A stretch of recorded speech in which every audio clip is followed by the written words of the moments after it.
What the airport crew couldn't see was the journey that had led to this moment. Back in Detroit, in a small apartment above a convenience store, this young man had spent countless nights hunched over a second-hand laptop, teaching himself to code while his mom worked the night shift at the hospital. The soft glow of the screen would illuminate his determined face until the early hours of the morning, as the sounds of the city drifted through his window. The local library had become his second home.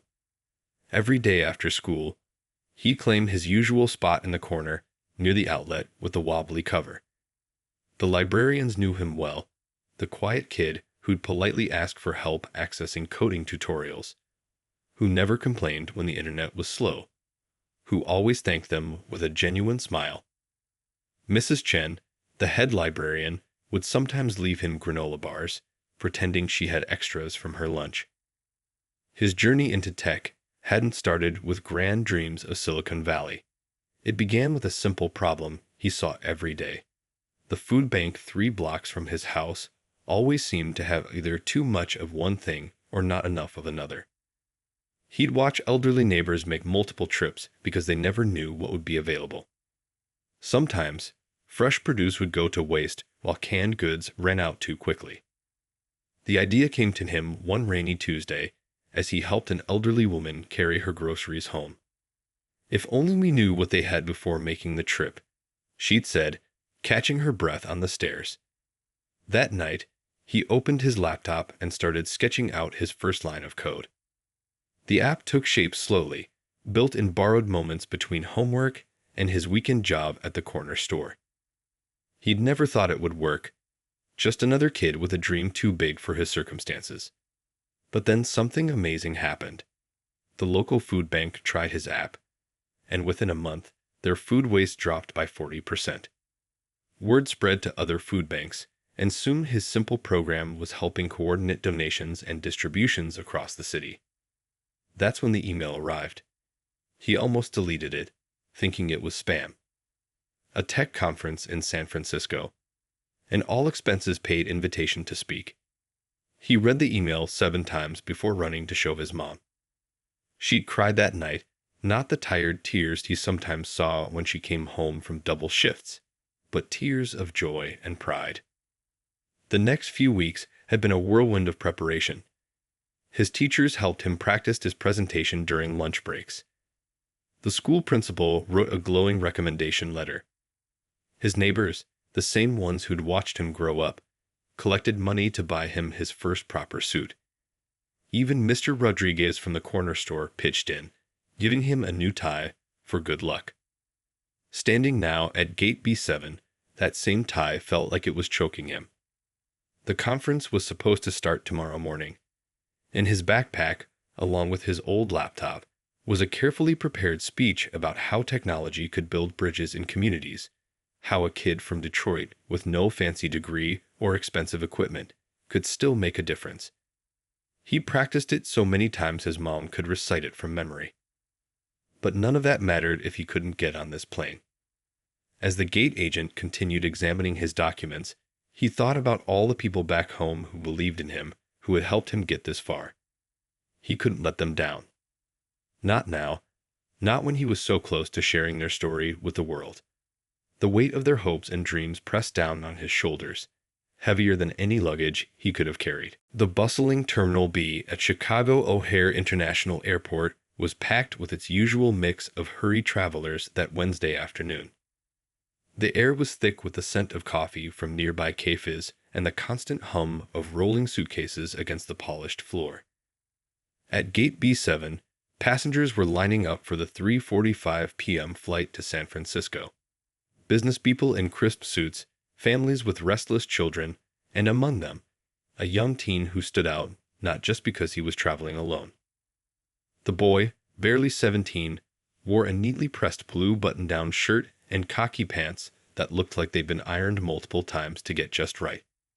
His backpack, well-worn but clean, held a laptop he'd saved up for over 2 years by doing odd jobs around his neighborhood. Every few seconds, he would reach into his pocket to make sure his boarding pass was still there, a habit born from the anxiety of being a first-time flyer. As the line inched forward, He watched other passengers hand over their documents and walk through. His palms were sweaty, but there was a glimmer of excitement in his eyes. This trip meant everything to him. Back home in Detroit, his mom had probably already called his aunt twice to make sure he'd texted after getting through security. He smiled thinking about it. She'd been both proud and nervous about letting him fly alone. The line moved again. Now there were only 3 people ahead of him. He pulled out his boarding pass and ID, holding them ready just like he practiced at home. That's when he noticed the flight attendant at the counter giving him odd looks. She whispered something to her colleague, and before he knew what was happening, a crew member stepped forward. "Excuse me, sir. Could you step aside for a moment?" The words cut through the airport noise like a knife. His heart sank as he felt dozens of eyes turned toward him. An elderly couple behind him shifted uncomfortably, clutching their bags closer. A businessman in front pretended not to notice, suddenly very interested in his phone. Is something wrong?" the teen asked, his voice steady despite the trembling in his hands. He prepared for this trip so carefully, checked and double-checked every document, arrived 3 hours early, followed every rule. The flight attendant's face was professionally neutral as she gestured to the side of the counter. "We just need to verify a few things. It won't take long." But her tone suggested otherwise, and the way she kept glancing at her colleague told a different story. As he stepped out of line, his mind raced through every possible scenario. The scholarship letter was in his bag. So was the conference invitation. He had his school ID, his passport, even the notarized permission letter from his mom. What could be wrong? People continued boarding, streaming past him with quick, curious glances. Some looked sympathetic, others suspicious, but most just hurried by, grateful it wasn't them being questioned. The teen stood there, document folder clutched to his chest, watching as his dream of reaching San Francisco seemed to slip further away with each passing minute. Little did anyone know that this moment of tension, this seemingly routine airport incident, was about to unfold into something none of them expected. The next few minutes would not only change this young man's life, but would touch the hearts of everyone who witnessed what was about to happen at Gate B7. The gate agent's expression changed as she opened the boy's folder, her eyes widening slightly as she began reading. The first paper was a letter printed on official conference letterhead, complete with gold embossing at the top. Behind it were newspaper clippings, each one telling the story of a food distribution app that had changed countless lives in Detroit. "Could you explain what these are?" she asked, her tone noticeably softer than before. The flight attendant who had first flagged him down leaned in closer, curiosity replacing her earlier suspicion. Taking a deep breath, the young man began explaining. His voice shook at first, but grew stronger with each word. He told them about the food banks, about the elderly people who couldn't make multiple trips, about the single parents who couldn't afford to take time off work only to find the supplies they needed weren't available. As he spoke, more crew members gathered around. A pilot on his way to another gate stopped to listen. The boy pulled out his laptop, showing them the simple but powerful interface he created. The screen displayed real-time updates from Detroit's food banks, which items were in stock, what was needed, where donations could make the biggest impact. "Last month," he said, pointing to a graph, "we helped distribute over 5,000 meals that might have gone to waste otherwise." His finger traced the rising line on the screen. Each point here represents a family that got exactly what they needed when they needed it. The gate agent picked up another document, a letter from his high school principal.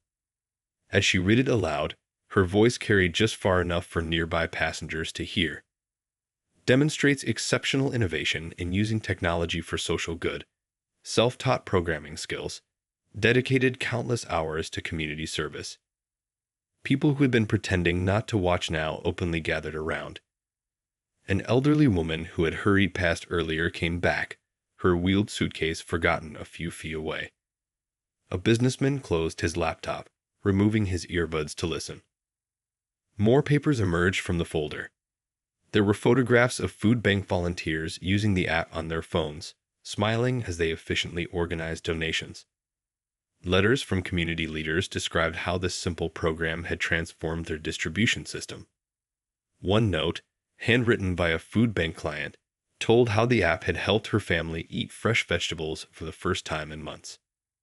The flight attendant who had first stopped him was now holding a newspaper article dated just last week. It featured a picture of the food bank, with a line of people outside, all looking at their phones. The headline read, "Local Teens App Revolutionizes Food Bank Distribution." "This is why you're going to San Francisco?" she asked, looking up from the article. Her face showed a mix of amazement and something else, perhaps a touch of embarrassment about their initial reaction. The boy nodded. "They want me to speak about how technology can help solve community problems," he explained. "About how you don't need expensive equipment or fancy degrees to make a difference. Just a computer, an internet connection, and a problem that needs solving." A small crowd had formed now, creating a circle around the gate counter. The original tension in the air had been replaced by something else, a shared sense of witnessing something remarkable. Parents were pointing him out to their children, speaking in hushed, admiring tones. Several passengers had their phones out, not to record the scene, but to look up the food bank app themselves. The gate agent carefully gathered the documents, straightening them with a precision that seemed almost apologetic. She looked at her colleagues, then back at the young innovator standing before them. The next few moments would transform what had started as a routine security check into something none of them would ever forget. The most surprising document emerged from the bottom of the folder. It was a certificate, slightly crumpled at the corners from being handled so often. The gate agent smoothed it carefully as she read the gold lettering. First place, National Youth Coding Challenge. The boy had beaten out over 3,000 other students from across the country, many from expensive private schools with state-of-the-art computer labs. "You did all this using library computers?" the pilot asked, still standing nearby. His voice carried a mix of disbelief and admiration. The young man nodded, a small smile finally breaking through his nervous expression. "The library has free internet," he explained. "And when it's raining, they let me stay past closing time." He paused, then added softly, "A lot of people helped me along the way." A younger flight attendant stepped forward, her own eyes bright with emotion. "My mom used to take us to food banks when I was little," she shared. "Sometimes we'd wait for hours, only to find out they'd run out of what we needed." She looked at the app displayed on his laptop screen. This changes everything." More crew members gathered around as the boy demonstrated how the app worked. He showed them the simple interface that let food banks update their inventory in real time. A map displayed the nearest locations with specific items in stock. There was even a feature that helped coordinate deliveries to elderly or disabled residents who couldn't make the trip themselves. "The hardest part," he explained, clicking through the screens, "was making it work on older phones. A lot of people in my neighborhood don't have the latest smartphones." He'd spent weeks simplifying the code, making sure it would run smoothly even on basic devices with slow internet connections. The gate agent, who had been quietly reading through more of the documents, suddenly looked up. "You turned down offers from private tech schools to keep working on this?" Her voice carried a note of surprise. The boy shifted his weight, looking slightly embarrassed. "Those schools are great, but—" he hesitated, choosing his words carefully. "The people who taught me, the librarians, my teachers, my neighbors, they did it because they wanted to help, not because they were paid to. I guess I wanted to do the same thing." A businessman who had been listening stepped forward. "I've been in tech for 20 years, he said, reaching for his business card. "We spend millions trying to develop apps that make a real difference. You did it with just a library computer and determination." He handed the card to the young man. "We need more people like you in Silicon Valley." The original tension at the gate had completely dissolved. People who had been strangers moments ago were now sharing stories about their own experiences with food banks, about family members who could benefit from such an app, about their children's interest in coding. The young innovator stood in the middle of it all, answering questions with a quiet confidence that seemed to grow with each passing minute. One of the flight attendants was on her phone, reading aloud from a local Detroit news website. The article described how the app had inspired other students to start similar projects in their own communities. Food banks in neighboring cities were requesting to use the system. What had started as one teenager's solution to a local problem was spreading, creating a ripple effect of positive change. The gate agent looked at her watch, then at the growing crowd of inspired passengers. She picked up her phone and dialed a number, speaking quietly but purposefully. Whatever she was arranging, it was clear that this flight was about to become much more than just another trip from Chicago to San Francisco. The young man who had been pulled aside in suspicion was about to experience something that would remind everyone present about the power of looking beyond first impressions. The gate agent hung up her phone and smiled warmly at the young man. "We've made some changes to your seating arrangement," she announced, printing out a new boarding pass. As she handed it to him, his eyes widened. Seat 2A, first class. But that wasn't all. The crew had arranged for him to board first, giving him time to properly store his laptop and organize his presentation materials. "But I can't afford," he started to protest, his voice trailing off as the gate agent shook her head. "This isn't about money," she said softly. "This is about recognizing someone who represents the best of what people can do when they care about others." The other crew members nodded in agreement, their earlier suspicions replaced by genuine admiration. Word of his story had spread through the waiting area like a wave of warmth. A mother explained to her curious daughter, "See, honey, this is why we never judge people by how they look." An elderly man wiped his eyes discreetly, mumbling something about faith in the younger generation being restored. As the boarding process began, something remarkable happened. Instead of the usual rush to get on the plane, passengers held back, creating a path for the young innovator. Some stepped forward to shake his hand. Others shared quick words of encouragement. A tech company executive pressed his business card into the boy's hand, mentioning something about internship opportunities. "My grandson is learning to code," one woman said, her eyes bright with emotion. "Would you mind if I took a picture of your app to show him? He needs to see that great ideas can come from anywhere." The flight attendant who had first flagged him down now stood by his side, helping him gather his documents. "I'm sorry about earlier," she said quietly. "Sometimes we get so caught up in following procedures that we forget to see the person in front of us." As he walked down the jet bridge, the boy pulled out his phone to text his mom. His hands were shaking slightly, but this time from excitement rather than fear. "Mom, you won't believe what just happened," he typed, then paused, realizing there was too much to explain in a simple message. Inside the plane, the first-class flight attendant welcomed him with genuine warmth, helping him store his backpack carefully in the overhead compartment. "Your laptop will be safe under the seat," she assured him. Understanding how precious that old computer was, it had, after all, helped create something extraordinary. Other passengers boarding the plane had already heard snippets of the story. They smiled as they passed his seat, some giving thumbs up, others nodding in respect. A young girl, perhaps 7 or 8, stopped briefly by his seat. "My mom says you're a hero," she whispered before her mother gently guided her along. The pilot emerged from the cockpit, walking down the aisle to where the young man sat. "I heard about what you've created," he said, extending his hand. "It's not just the coding that's impressive. It's seeing a problem in your community and actually doing something about it. That takes real courage." As the final boarding announcements were made, the boy settled into his Y first-class seat, still trying to process how the day had transformed.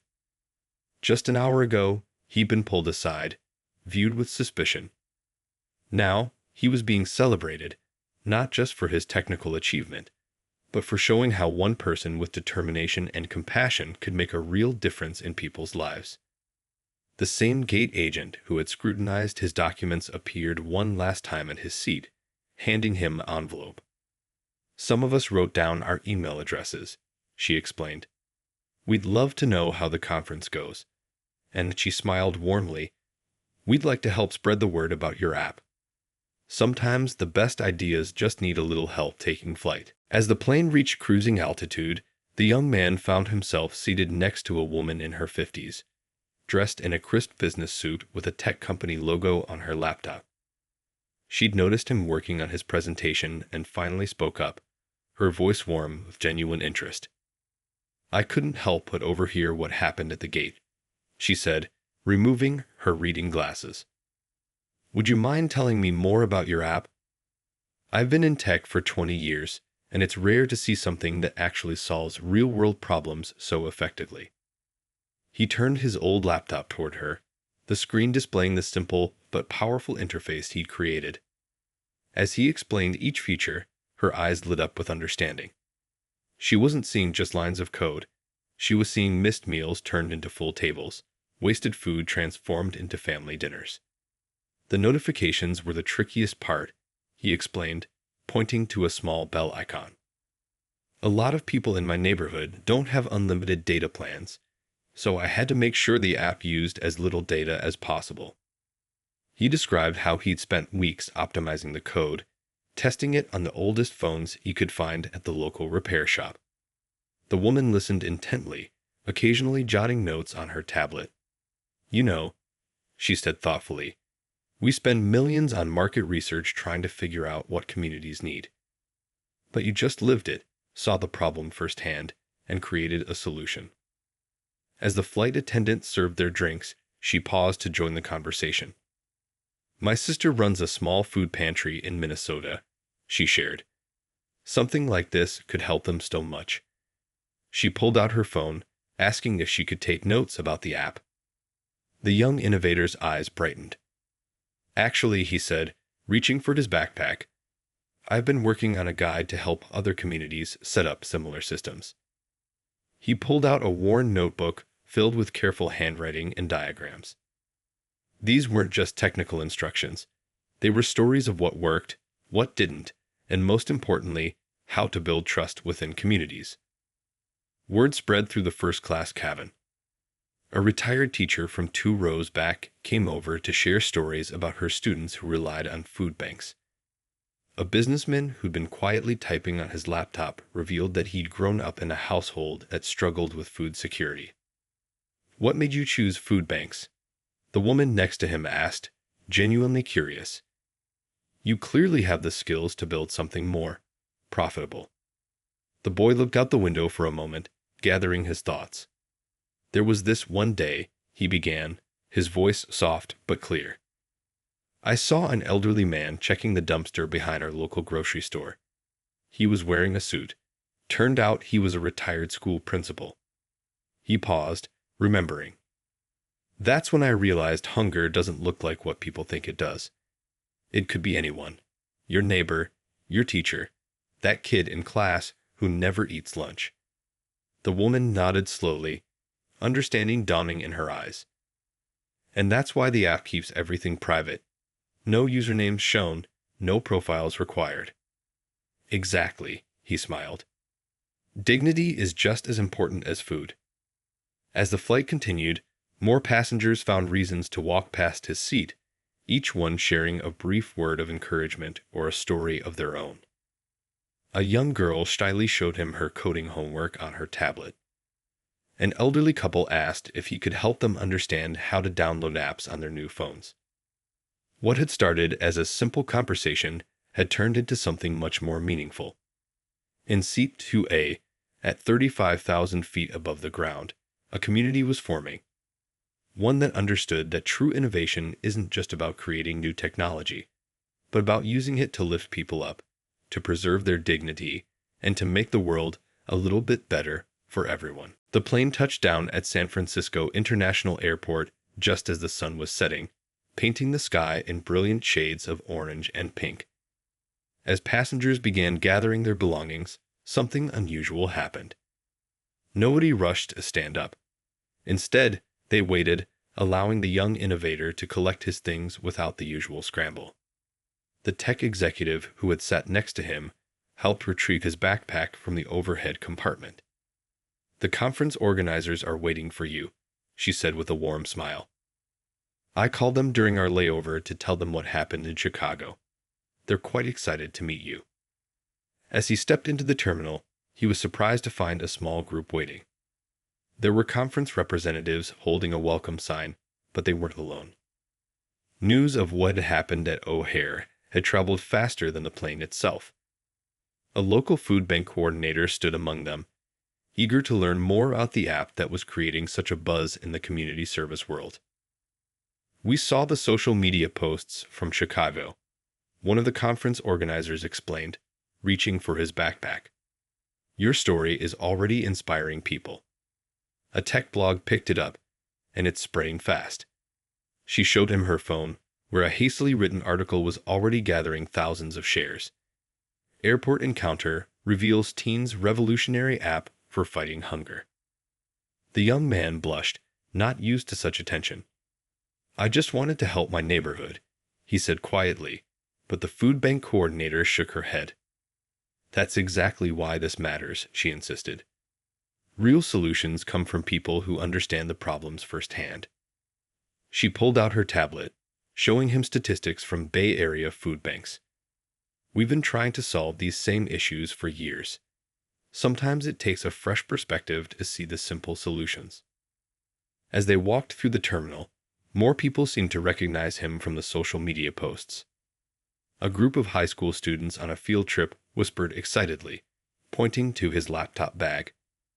One of them called out, "Hey, are you the food bank app guy? My mom works at a shelter in Oakland. She's already trying to find out how to use your system." The conference organizer walking beside him smiled. "Your speaking slot tomorrow has been moved to the main hall," she explained. "We've had so many requests from people wanting to hear your story. Tech leaders, community organizers, even some venture capitalists who focus on social impact projects." But what touched him most was a message that had just arrived on his phone. The gate agent from Chicago had sent a photo. The airline crew gathered around a computer looking at his app. "We're starting a program," her message read. "Going to connect with food banks near all our major hubs. Your idea is going to help people across the country." At baggage claim, a surprise awaited. Several local food bank volunteers had come with signs and warm smiles. An elderly woman stepped forward, tears in her eyes. "I run a small pantry in the Mission District," she explained. "Every day, I see people leave empty-handed because we run out of what they need. Your app, it could change everything for us." The young innovator looked around at all these people who had gathered to welcome him: tech experts and community workers, airline employees, and everyday citizens, all united by the simple idea that technology should serve humanity, not the other way around.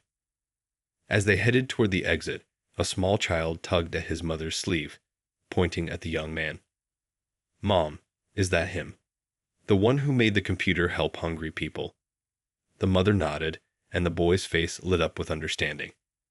In that moment, it became clear that what had started as a tense encounter at an airport gate had transformed into something much bigger, a reminder that sometimes the most powerful innovations come from the heart, not just the mind. The conference hall was packed the next morning, with people standing along the walls and sitting in the aisles. The young innovator stood backstage, clutching his well-worn laptop, heart pounding. Through the curtain, he could hear the buzz of hundreds of voices, all there to hear his story. But he wasn't alone. In the front row sat the flight attendant and gate agent from Chicago. They'd taken an early morning flight just to be there. Next to them were several food bank coordinators from across the Bay Area, their badges displaying names of different community organizations. As he stepped onto the stage, the room fell silent. The bright lights made it hard to see faces, but he could make out the encouraging smile of the tech executive from the plane. He took a deep breath and began not with technical specifications or coding languages, but with a story. "Last year, I watched my neighbor walk 3 miles to a food bank in the rain. He started, his voice growing stronger with each word. She came back empty-handed because they'd run out of food. That's when I realized sometimes the simplest problems need simple solutions. The presentation screen behind him lit up with images. The library where he'd spent countless hours coding, the food bank that first tried his app, the smiling faces of volunteers using the system. Each picture told part of a larger story about community, innovation, and the power of caring. You don't need expensive equipment or fancy degrees to make a difference, he continued, gesturing to his old laptop. You just need to see a problem and care enough to fix it. The audience leaned forward, many nodding in agreement, some wiping away quiet tears. As he demonstrated the app, showing how it connected food banks with those in need, a hand raised in the audience. It was a young girl, maybe 12 years old, who had come with her school's coding club. "Did you ever think about giving up?" she asked, her voice carrying clearly through the hall. The young man smiled, remembering long nights of frustration, of code that wouldn't work, of doubts that crept in during the darkest hours. "Many times," he admitted. "But then I remember why I started, not to build an app, but to help people eat dinner." The presentation ended with thunderous applause, but what happened next was even more remarkable.